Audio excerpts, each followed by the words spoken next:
Jallianwala सबका मर्यादा तथा पवित्रता का प्रतीक।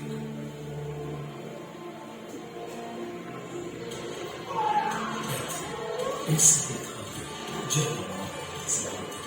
विश्व की व्यवस्थाओं के ऐसे जोर हुए कि अपनी बेटी उन मासूम दोषियों को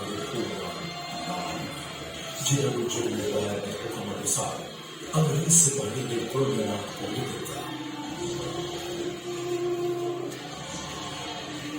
आज भी हजारों लोगों की रूह कम उठती है जिन्होंने उस दिन भारतीय स्वतंत्रता आंदोलन के सब तो काले दिन इतने अपनी जान कुर्बान कर दी थी।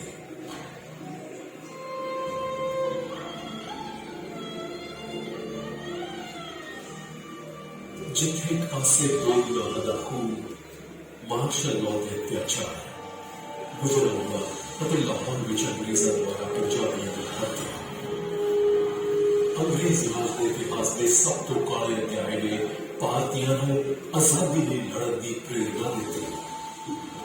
इन्होंने बेरहमियों के चलते राष्ट्रवाद की भावना खत्म होती जाए होर ज्यादा मजबूत हुई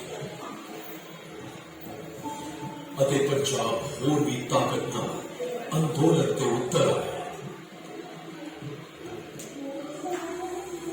क्रांतिकारी नौजवान भारत सभा अते होर राष्ट्रवादी बड़ी बहादुरी नाल लड़े।